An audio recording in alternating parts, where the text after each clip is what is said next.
Magandang umaga ng Huwebes mga kaibigan, latest weather update po tayo, July 18, 2024. Pero bago tayo magpatuloy, lagi ko pong pinapaalala, huwag niyo pong kalimutan mag-like and subscribe and pahit po ng notification bell para lagi po kayong ma-notify sa lagay ng ating panahon. Maraming salamat po. So ngayong umaga po ng Huwebes mga kaibigan, patuloy pa rin po nating binabantayan ito pong active low pressure area dito po mga kaibigan, no, sa may bandang Eastern Samar po.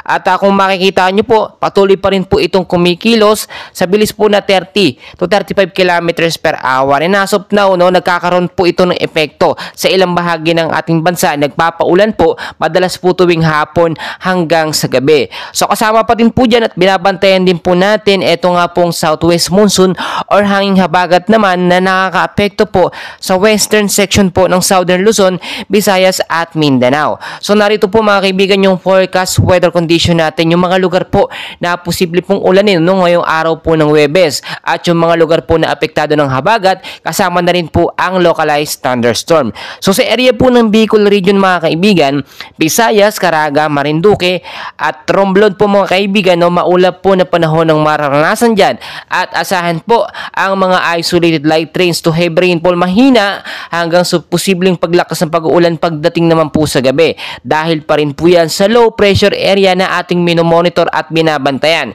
So mag-ingat po tayo sa posibleng impact nito, yung pagbabaha po sa mababang lugar kung sakali po magkaroon ng biglaang malakas sa pag-uulan. So ngayon, linisin natin yung mga esteryo, yung mga kanal para hindi po maging main cause po ng pagbabaha. No? Umiwas din po tayo sa matataas na lugar, especially doon po sa mga landslide prone area kapag nagkaroon po ng malakas na pag-uulan. Samantalang sa area naman po ng Cagayan, Isabela, Quirino, Aurora, Laguna, Rizal at Quezon po mga kaibigan, maulap din po na kalangitan ang mararanasan dyan sa may bandang hapon, mga isolated light rains mahina hanggang sa malakas sa pag-ulan naman pagdating po sa gabi. Dahil pa rin po yan dito po sa trap ng low pressure area o yung extension po ng LPA mga kaibigan. So yung impact din po nito pagbabaha sa mababang lugar at landslide naman po doon pa rin po sa mga landslide prone area. Dito naman po mga kaibigan sa Metro Manila, sa Bataan, Cavite, Batangas at the rest po ng Mimaropa, no, kasama na ilang bahagi ng Mindanao po mga kaibigan, maulap din po na kalangitan ang mararanasan. Makakaranas po kayo ng pag-uulan especially sa bandang hapon po, no, at hanggang sa gabi. Dahil po yan sa hanging habagat or southwest monsoon po mga kaibigan. So ganun din mga kaibigan sa matataas na lugar, umiwas po kayo dyan kapag nakita natin, no, na may banta po ng malakas na pag-uulan. At yung mga babahaing lugar po, yung mababang lugar, mag-ingat din po kayo dyan mga kaibigan kung sakaling magkaroon ng malakas na pag-uulan. Ang ilang bahagi naman ng ating bansa na hindi ko po nabanggit ay makakaranas naman po ng mga localized thunderstorm. Asahan din ang maulap na panahon sa umaga hanggang sa hapon mga kaibigan at mga isolated light rains to heavy rainfall naman pagdating po sa gabi.